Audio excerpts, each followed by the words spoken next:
Thank you, operator. Good afternoon, and welcome to Riot Platforms' Fiscal Year 2025 Earnings Conference Call. My name is Josh Kane, Head of Investor Relations, and joining me on today's call from Riot are Jason Les, Chief Executive Officer, and Jason Chung, Chief Financial Officer. On the Riot Investor Relations website, you can find our Fiscal Year 2025 earnings press release and accompanying earnings presentation, which are intended to supplement today's prepared remarks, and which include a discussion of certain non-GAAP items. Non-GAAP financial measures provided should not be considered as a substitute for or superior to the measures of financial performance prepared in accordance with GAAP and are included as additional clarifying items to aid investors in further understanding the company's fiscal year 2025 performance. Forward-looking statements may include, but are not limited to, statements that predict future events or trends, forecasts for performance, and may contain words such as believe, expect, intend, project, plan, or words or phrases with similar meaning.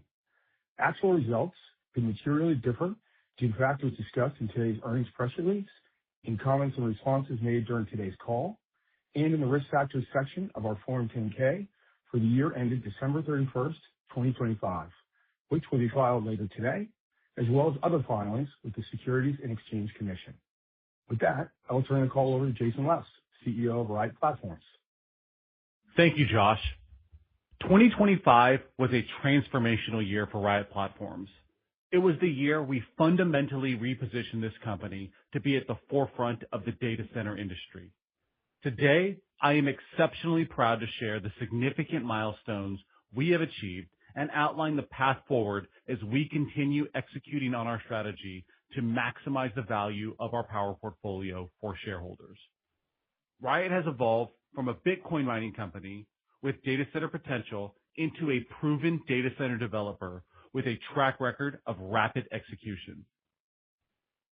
I'd like to take a minute now to walk through some of the key achievements that made 2025 truly transformational for Riot. We completed the fee simple acquisition of our Rockdale site, securing 200 acres of critical land now under our full ownership. We also completed our basis of design platform that positions us to deliver data center capacity at the scale and speed the market demands.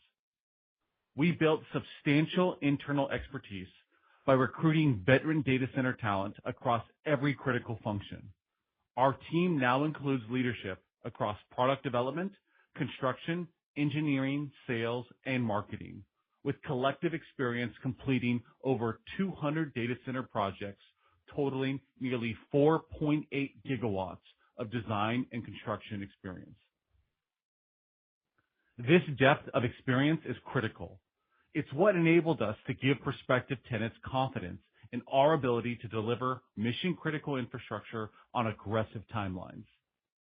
Data center development talent is in high demand, and we are incredibly proud of the depth of capabilities and experience that we have been able to attract to Riot. The quality of our data center team is a critical advantage in ensuring that potential tenants and partners are confident in our ability to deliver at scale.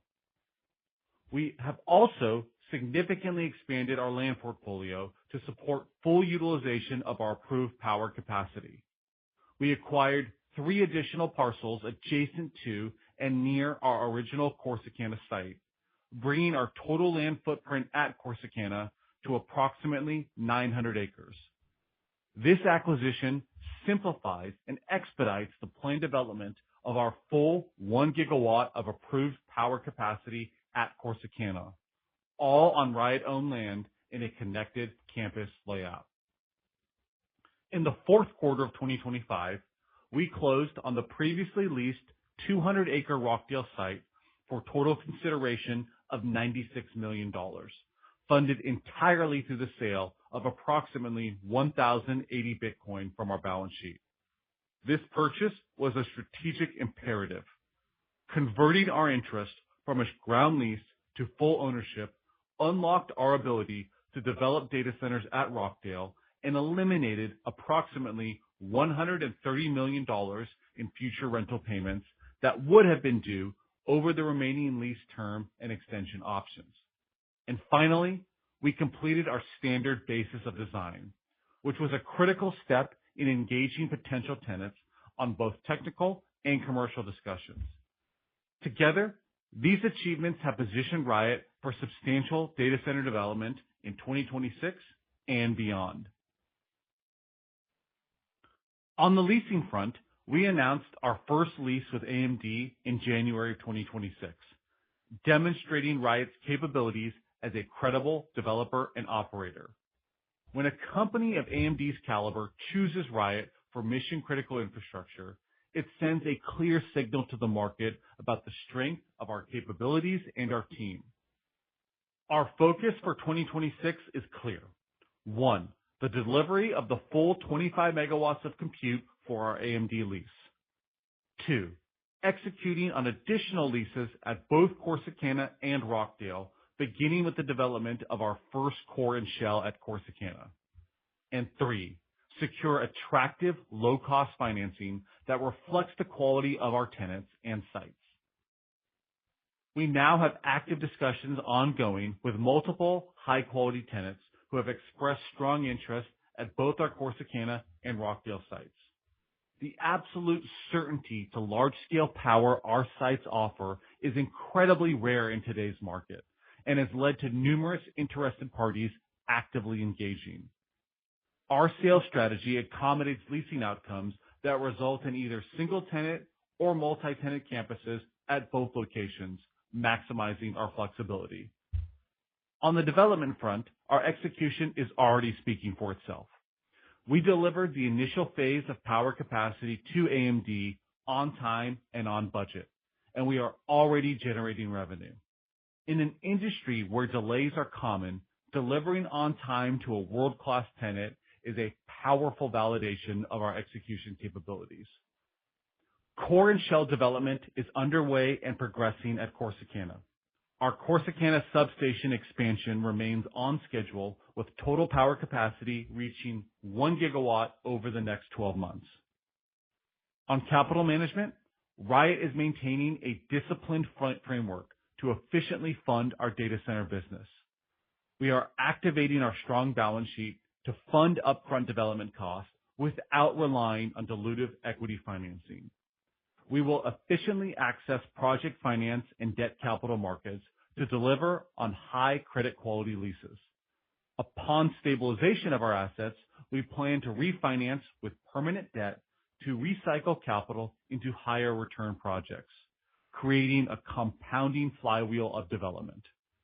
Initial work is underway to assess financing options for the AMD lease, including additional capacity for future potential expansions in anticipation of AMD exercising their options. Moving to slide 8, I want to underscore the philosophy driving our leasing strategy. We are not simply looking to fill capacity. We are focused on strong, high creditworthy tenants to match our high-quality assets. The reason for this focus comes down to capital efficiency and asset valuation. In the digital infrastructure space, cost of capital is highly correlated to the credit quality of the tenant, often pricing off the back of their underlying credit rating. By partnering with highly creditworthy counterparties, we secure the most favorable, lowest cost financing available in the market. This minimizes our equity investment requirements and maximizes our return on invested capital. From a capital markets perspective, this also drives premium valuation multiples, leading to significant value creation for our shareholders. The AMD lease serves as a validation of our strategy. AMD is a global leader in the AI ecosystem with an S&P credit rating of A. And to have a tenant of AMD's caliber entrust Riot to deliver mission-critical infrastructure sends a definitive message to the broader market.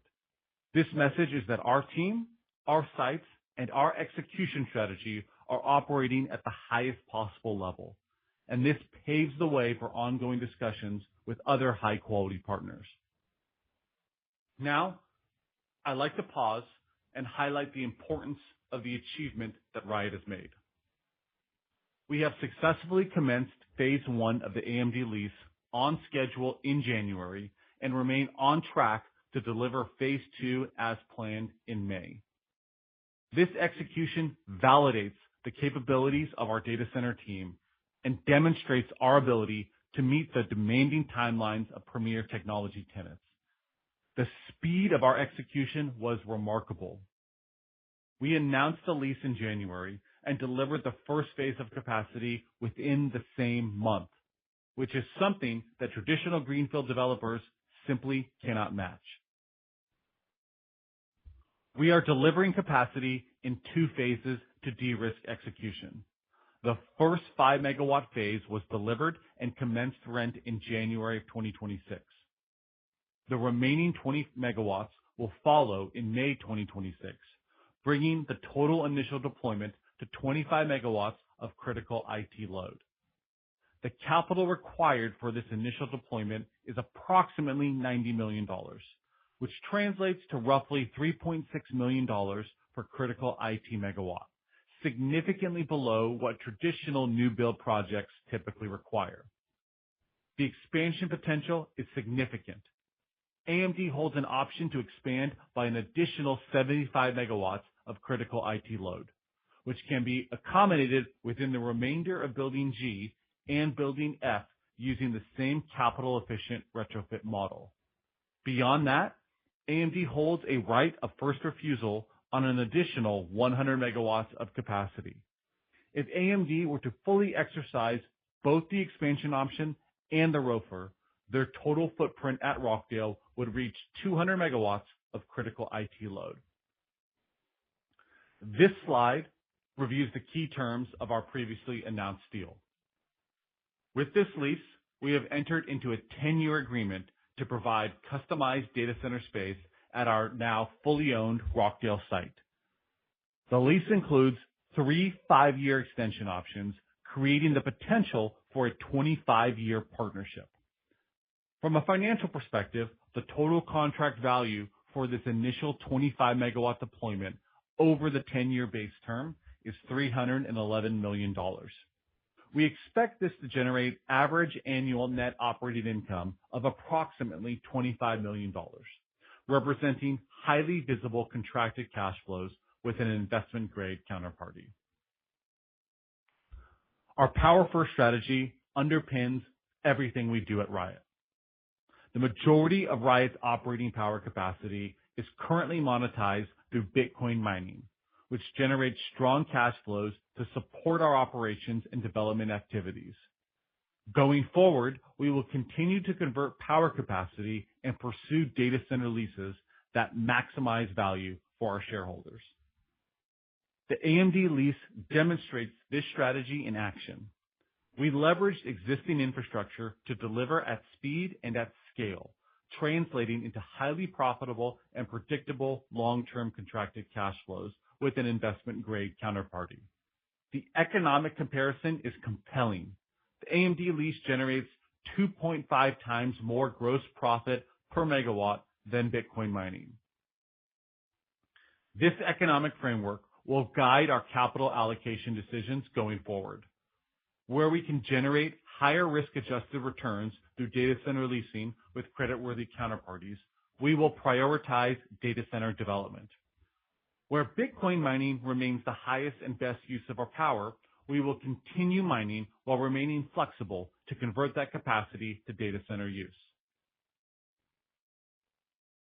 Slide 14 highlights the significant scale and quality of Riot's power portfolio in Texas. Riot has 1.7 gigawatts of fully approved firm power across our Corsicana and Rockdale sites. This is not a prospective pipeline or speculative capacity, but rather power that is in use and available for development and utilization today. At Rockdale, we have 700 megawatts of total approved capacity. This power was originally approved in the fourth quarter of 2019 and energized in the second quarter of 2020. In fiscal year 2025, we had an average load of 351 megawatts at Rockdale. The site features a direct, non-interruptible, evergreen connection to the grid with no intermediaries between Riot and the utility, supported by a 700 megawatt substation already on site and operating. At Corsicana, we have 1,000 megawatts or 1 gigawatt of total approved capacity. This power was approved in the fourth quarter of 2022 and energized in the second quarter of 2024. In fiscal year 2025, we had an average load of 335 megawatts at Corsicana. The substation expansion remains on schedule to deliver our full 1 gigawatt of capacity over the next 12 months. Both Rockdale and Corsicana are fully approved sites with firm power located in some of the most attractive data center markets in the country. This distinction gives us a major competitive advantage in today's power-constrained environment. Current timelines to procure new power within the Texas Triangle are estimated at 4 or more years. So having large-scale energized power today in the right locations is extraordinarily valuable. This scale of energized power is an extremely high-demand asset and forms the foundation of our financial profile.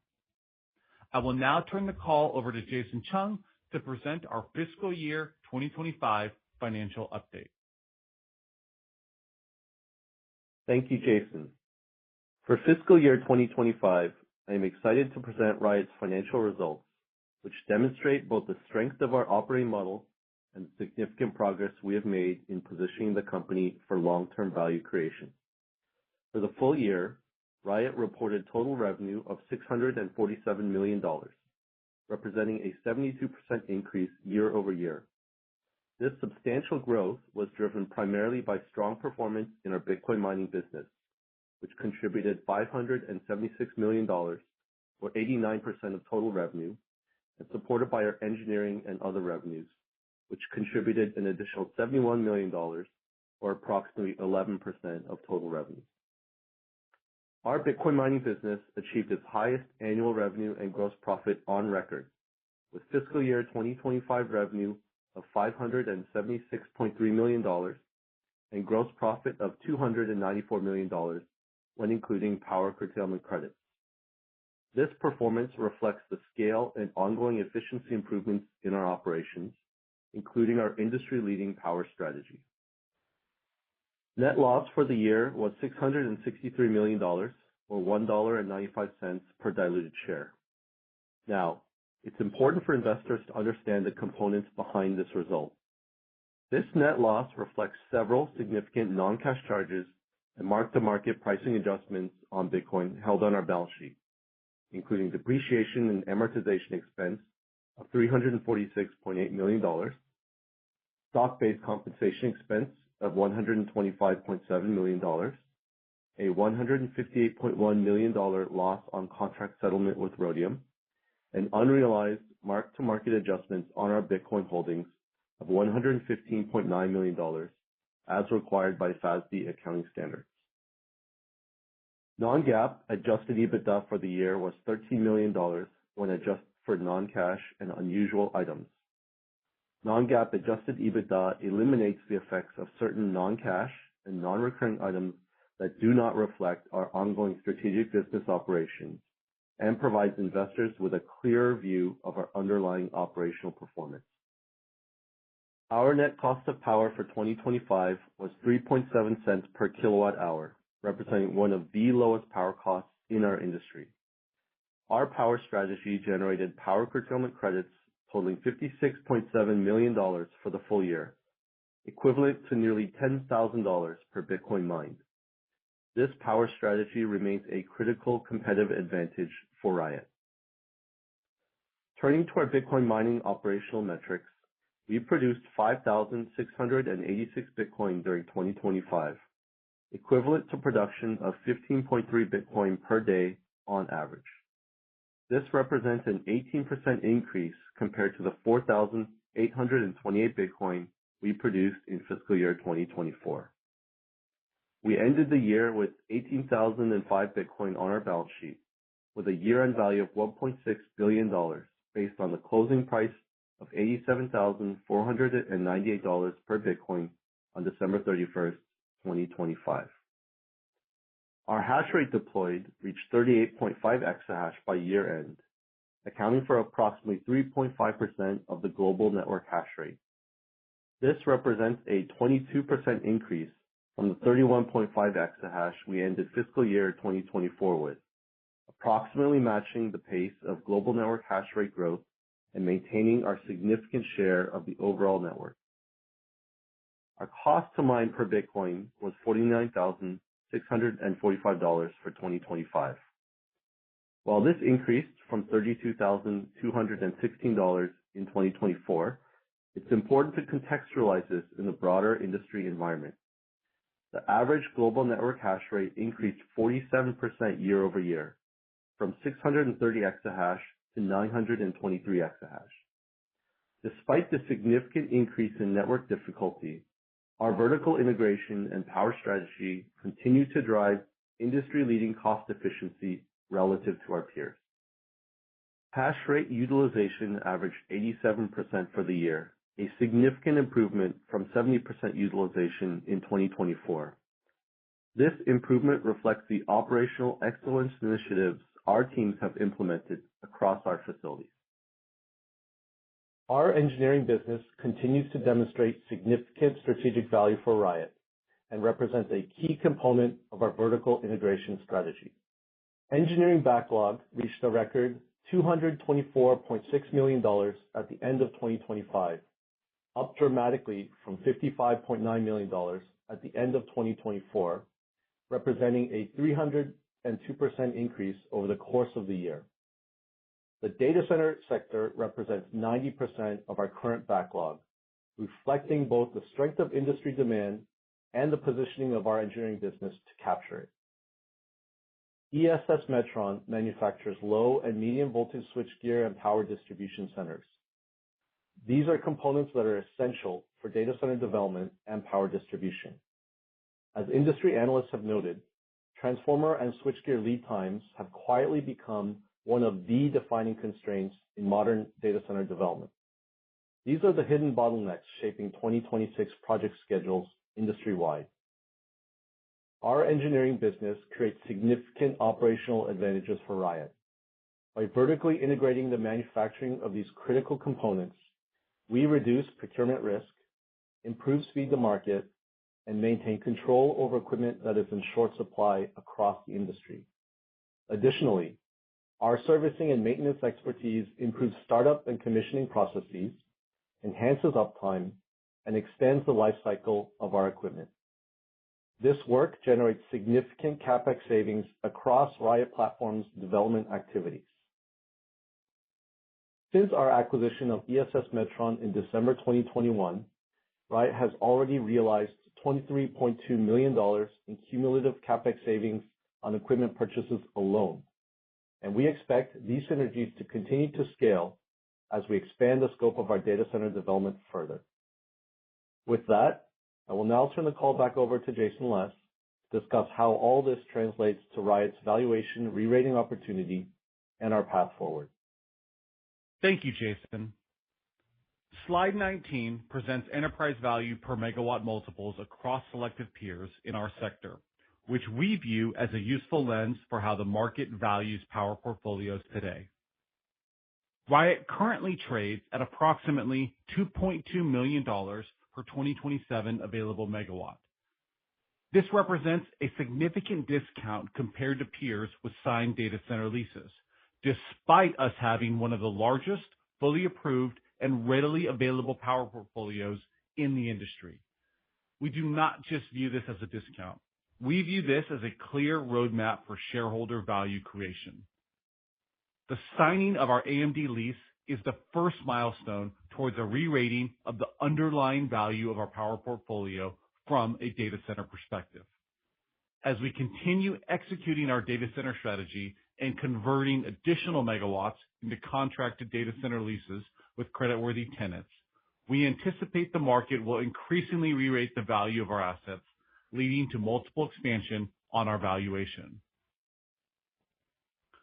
I want to conclude today's call by reinforcing why we believe Riot is uniquely positioned to create substantial long-term value for our shareholders. The opportunity in front of us is significant. Data center demand continues to grow rapidly, driven by the AI revolution and the accelerating need for high-density compute. At the same time, power remains the binding constraint, with timelines for new capacity extending further every year. Riot is on the right side of both of these trends.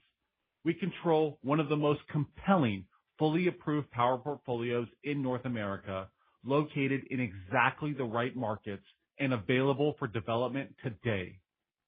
Our Rockdale and Corsicana campuses, with a combined 1.7 gigawatts of firm, energized power, give us a scalable, strategic platform that is exceptionally difficult to replicate.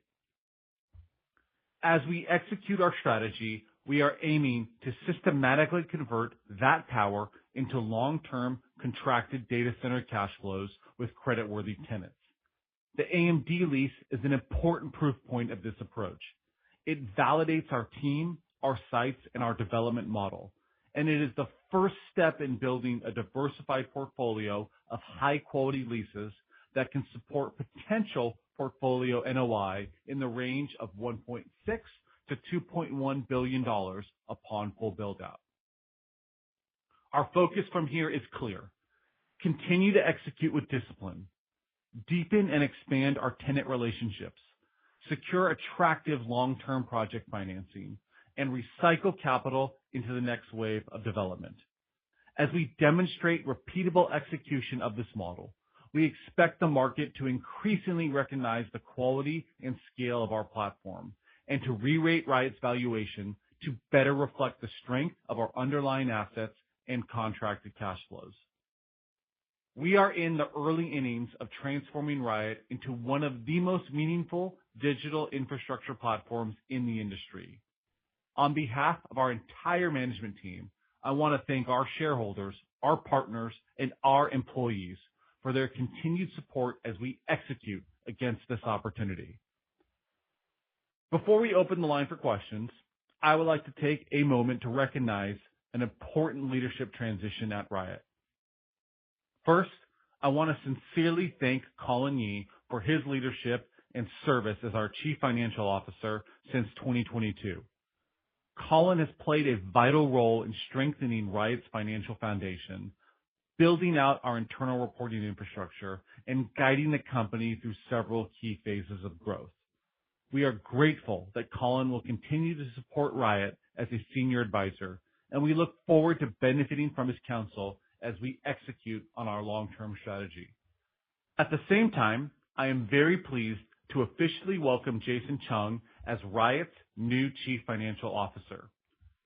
Jason joined Riot in 2022 as our Head of Corporate Development and brings nearly 2 decades of experience in investment banking and corporate finance. And he has already been instrumental in shaping our capital market strategy, corporate development, and investor relations efforts. Consolidating our finance and strategy functions under Jason's leadership will further align our capital allocation framework with the growth ambitions of our data center platform. With that, we will now open the call up for questions. Operator. If you'd like to ask a question at this time, please press star 11 on your telephone and wait for your name to be announced. To withdraw your question, please press star 11 again. Our first question comes from Paul Golding with Macquarie. Thanks so much for taking my question, and congrats on all the progress with delivering the first 5 megawatts. I wanted to ask around the AMD lease and how things are progressing there. Have you come away with any best practices or interesting takeaways like gating factors on conversion with the first 5 megawatts that you're putting to work on the next phase of delivery? And maybe as part of that question, how conversations may be progressing with the expansion and right of first refusal with AMD. And then I have a follow-up. Thank you so much. Thanks for the question, Paul. So I would say the first key lesson is a validation of our commercial approach, where we start the conversation with a discussion and understanding of what our customer is looking for and exactly how we're going to deliver that. We think that is an important foundation for approaching these discussions so that we ensure that we can deliver exactly what the customer is looking for on the timeline that they need. So I would say that was the approach that we took with AMD, and the fact that we've been able to deliver on such an aggressive timeline is validation of that. I think another thing it validates is the strategic advantage of our internal engineering capability. A huge part of how we were able to deliver for AMD on such an accelerated timeline was the fact that we have the internal capability to engineer and manufacture low, medium voltage switchgear and other important power components for data center development. So Riot DSS Metron was one of the biggest suppliers to the development for the capacity that we are leasing to AMD. So I would say it's more of a validation of our approach than anything, and it is a playbook that we are looking to take for leasing to the rest of our pipeline and employ that same playbook, the same strategy to ensure that we are giving our customers what they want and we are meeting the timelines that we agree to. As far as expansion goes, I don't want to comment on specific discussions, but I would say that we are very encouraged by our partnership. I believe that delivering on the initial 2 phases on our aggressive timeline is an important step in growing that partnership. The way we think about the AMD relationship is not a one-off deal. We are aiming to build a sophisticated long-term infrastructure partnership with a well-capitalized and high creditworthy company such as AMD as they build out infrastructure to support their AI roadmap. And the only way that we can build that partnership is if we deliver and meet our commitments to our customer AMD. So that's what we're focused on there. And of course, if expansion options are realized in the future, we'll be updating the market on those when those announcements can be made. Thanks, Jason. And then you did mention that you're in discussions on financing. I guess given all the commentary in the marketplace around private credit, how are discussions progressing? Any additional color you could provide would be super helpful on available liquidity in the marketplace, cost of capital, or anything around that. Thanks so much. Sure. I'll turn that question over to Jason Chung, our CFO. Thank you, Jason. We've been actively engaging with a number of different banks across the board, and of course have been keeping a close eye on developments in the debt capital markets in parallel. I think when we think about the AMD lease itself, we're really talking about 2 distinct risk profiles within the same lease. There's the initial stabilized portion of the deployment, and second to that is the future expansion option itself. And so when it comes to the first portion, that stabilized deployment, we anticipate that given the highly predictable contracted cash flows of the initial 25 megawatt deployment, backed by AMD's strong credit, we think we can get a really low cost of capital that essentially removes the development or execution risk that lenders would typically price in. Then when it comes to the second portion on the expansion option, that could potentially be structured as sort of a separate delayed draw type facility specifically intended to support AMD's 75 megawatt expansion development. So by separating these 2 distinct credit profiles, what we're able to do is avoid paying a blended sort of construction premium across the entire facility. And so we think that'll really result in 3 particular outcomes. The first is we should be able to get a significantly lower overall cost of capital on a facility like this. The second is that it will allow us to pull out our initial equity. And the third is that it will enable us to efficiently recycle that capital to finance additional growth CapEx in the future. So when it comes to discussions with the banks right now, this is where our primary focus is on. We're seeing an incredible amount of liquidity and depth in the project finance markets, and we think that the interest in exploring an opportunity to partner with Riot on this type of facility is very strong. Thank you both. Our next question comes from John Todaro with Needham & Company. Hey, thanks for taking my question, and congrats on the progress with AMD and then also some of the additional stuff going on at Corsicana. I was wondering if we could just drill a little bit more into that leasing pipeline, the demand environment, how those conversations have evolved, and kind of any timeline guardrails or just how advanced those discussions are, and then have a follow-up as well. Sure, John. So, to kind of set the stage, we have 1.7 gigawatts of approved power capacity in Texas. And as we see the industry develop, that asset becomes more scarce and more appreciating. So our responsibility here to shareholders is to maximize the value of that capacity, and that's what we're focused on. I want to zoom out and take a look, reflect on the roadmap that we've been on. On our second quarter 25 earnings call, we outlined that the next step we were doing was completing our basis design, and that would lead to technical discussions with the market. And then on our Q3 25 earnings call, we shared our basis design that had been completed and that we were initiating technical discussions, engineering discussions with various customer segments out there. We've done that. We've been able to enhance our design as a result of those discussions, and now we are in the commercial phase. We are in active conversations with multiple parties. That's across hyperscaler, enterprise, neocloud, and AI customer segments. The AMD deal validated us as a credible counterparty, and I'd say that has materially increased the quality and the seriousness of the inbound interest that we've received. Of course, it's difficult to predict the exact timing for leases. We are prepared. These deals can go through different phases. We've heard our peers talk about, it stopping and starting and stopping with various different deals before they got to the final one.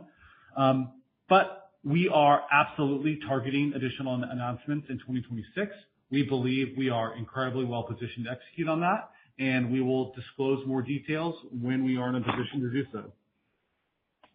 That's great. That's very helpful. And I know from the prepared remarks, you said these sites, could go single tenant or multi-tenant. Is there a preference from you guys? Do you want to kind of mix in a couple of these different segments, or hyperscaler does have demand for the whole thing? Would you prefer that? Yeah, that's a good question. In the prepared remarks, what we wanted to highlight is that we have a flexibility here. The way our campuses are laid out, they can be single tenant or they can be multi-tenant campuses. We have optionality to maximize the value of our assets here. And that being said, our focus is on high creditworthy counterparties. And in Corsicana, for example, while we have the flexibility to accommodate multi-tenant, I can tell you all of the real interest so far from potential customers has been for the entire site. So I tend to believe that is the most likely outcome for a leasing scenario at Corsicana. Perhaps it ends up being different in the end. Perhaps there's a mix at Rockdale. The important thing is getting good quality leases with good quality counterparties, and we have flexibility in how we put that together to create the final tenant composition of a site, whether it's one or more tenants. Got it. Sounds good. Very helpful. Thank you. Appreciate it. Thank you. Our next question comes from Reggie Smith with JP Morgan.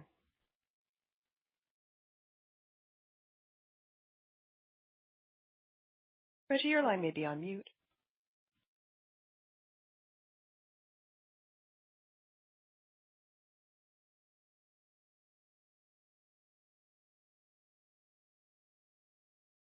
Our next question will come from Mike Grondahl with Northland. Hey, guys. Thank you. With all the questions around ERCOT recently, I believe Riot's power is approved at Corsicana, but can you confirm that? And then secondly, does ERCOT's batch process affect Riot in any way going forward, sort of positively or negatively? Thanks for the question, Mike. So the short answer to your questions is the power at Corsicana has been completely approved. We received that approval back in the fourth quarter of 2022. So that site is in operation, received the approvals back then, and we are fully available to scale up to our 1 gigawatt from there when we're ready. The batch process does not impact Riot. The new ERCOT batch process that was proposed, not implemented, pertained to loads that had been in different stages of the planning or approval process already before final approval and certainly before energization. So that would affect new sites that have not been energized, would not impact Riot sites that have been approved for years and have already been in operation. So we think that just further validates the value of these sites, the fact that they're already approved, and we don't have that same level of risk for them. Great. Thanks, guys. Our next question comes from Stephen Glagola with KBW. Hey, thanks for the question. Just a quick one for me. On the financing side, can you just talk about how Bitcoin sales are going to continue or not continue to play a role in funding the CapEx going forward here? Thanks, Stephen. I'll turn that over to Jason Chung. Thanks, Jason. On our financing plan, our funding hierarchy, if you will, starts with the Bitcoin treasury. So in addition to selling all of our ongoing Bitcoin monthly production, we have and will continue to sell Bitcoin directly from our balance sheet in order to fund our operational needs and growth CapEx. So one clear example of this was when we announced the acquisition of the Rockdale site. The $96 million consideration was funded entirely through the sale of nearly 1,100 Bitcoin off the balance sheet, and we'll continue to do so going forward. That being said, our strategic evolution towards data center development also opens up access to new pools of low-cost capital. So you should expect to see us look to tap into these lower-cost, non-dilutive debt structures as well to fund our build-out in conjunction with our Bitcoin sales off the balance sheet. We believe this combination is the most accretive financing strategy for shareholders going forward. Great. Thank you. Our next question comes from Nick Giles with B. Riley Securities. Great. Thanks, operator. I want to commend Colin and congratulate you, Jason Chung, on your appointment. My question was really just how you're thinking about M&A of new sites and how that could have shifted recently. Have these ERCOT developments changed things? Some of your peers are either talking about or have already taken action towards adding generation capabilities on site. So is that something you'd consider, or are you really only interested in opportunities with grid interconnection or ones that really don't require you to operate the generating assets? Thanks.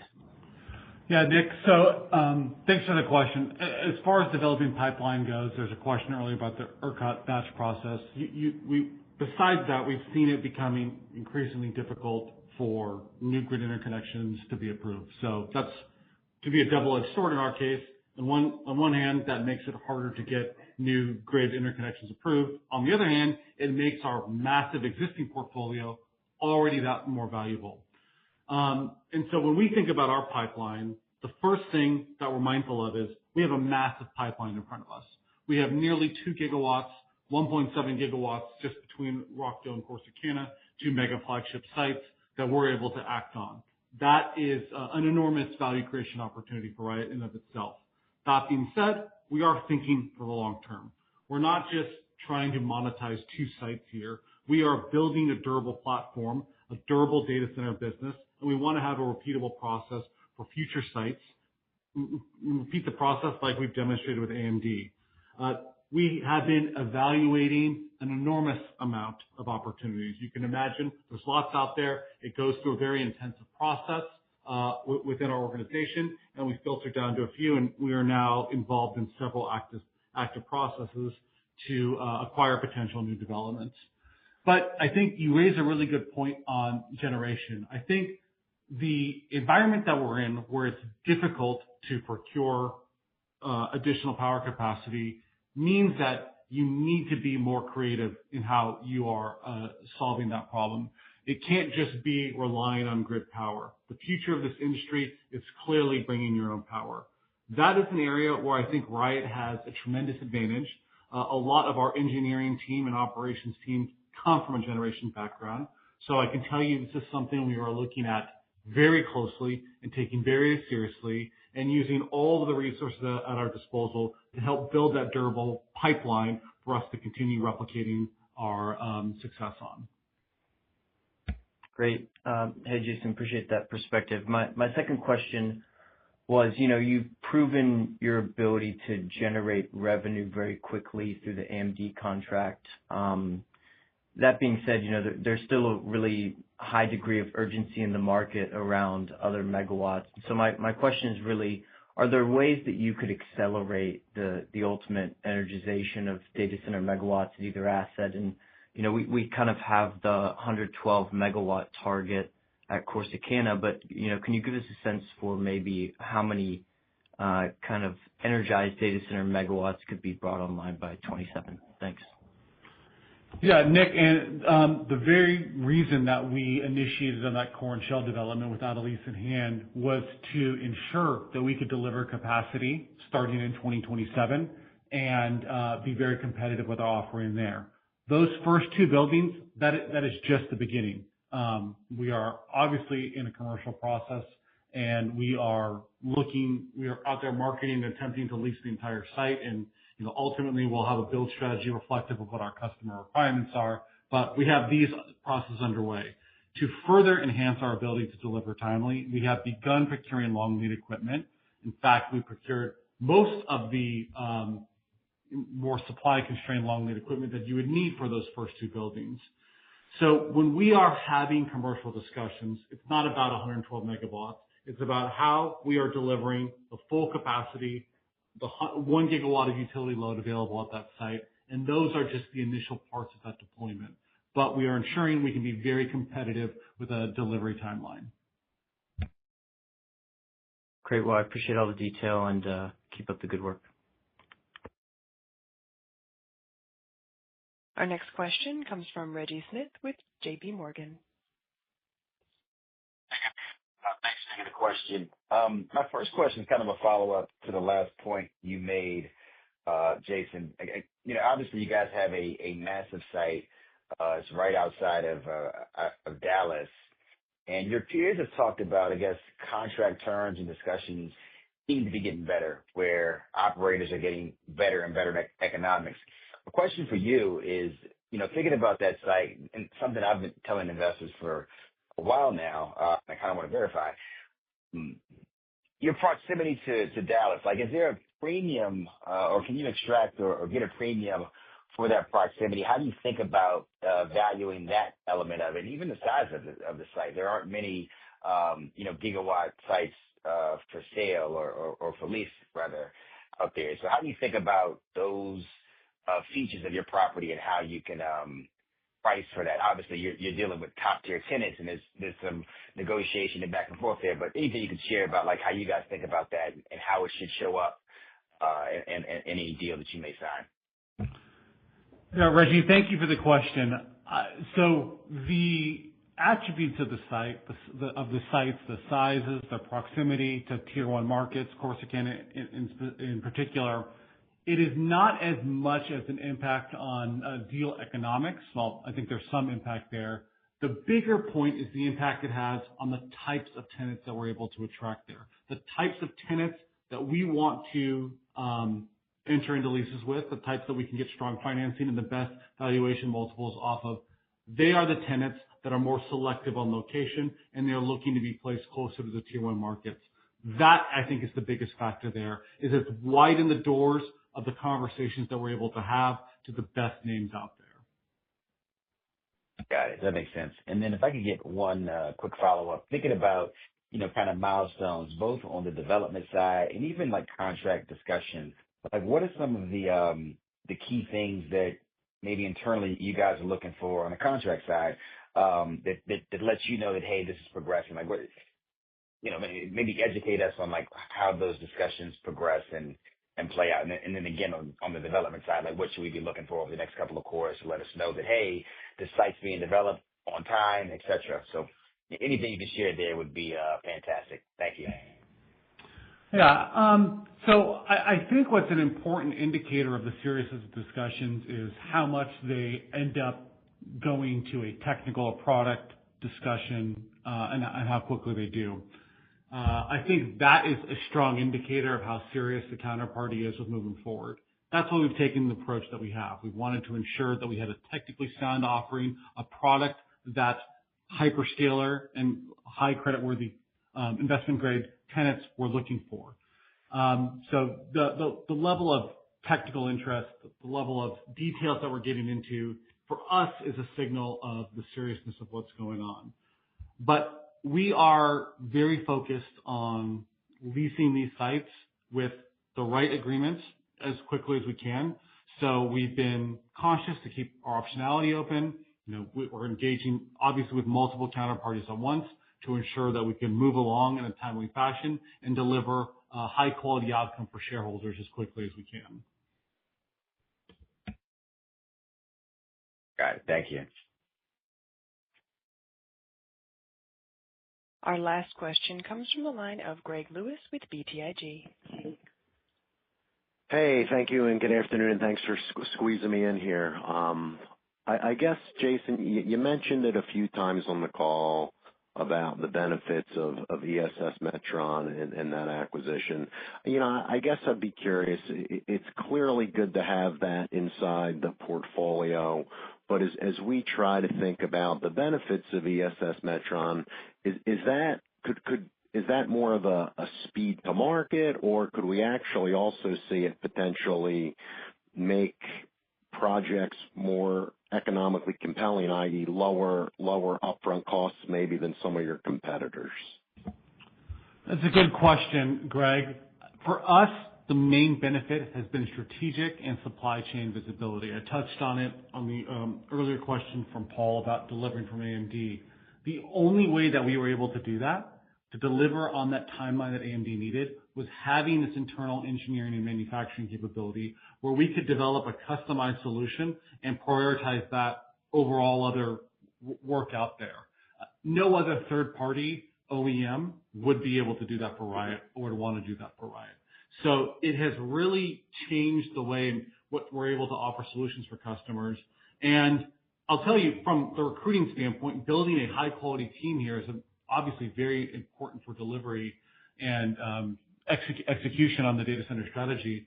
A lot of the talent that we've recruited has been particularly compelled and interested by the capabilities that we have with ESS Metron and E4A. So the people that live and execute this for us, they certainly see the benefit for this as well.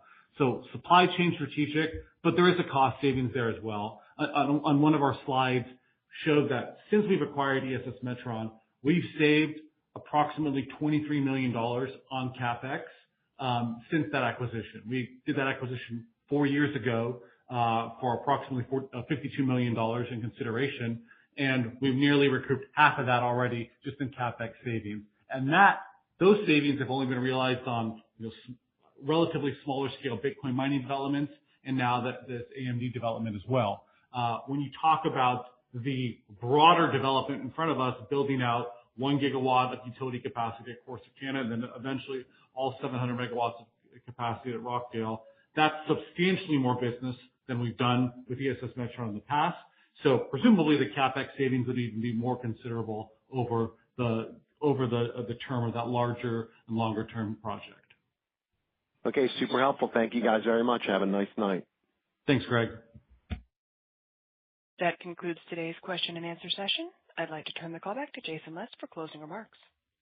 I want to thank all of our shareholders, investors, analysts for coming on to our call today. Appreciate all the questions.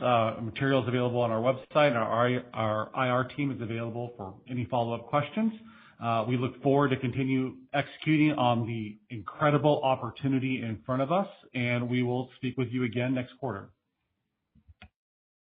This concludes today's conference call. Thank you for participating. You may now disconnect.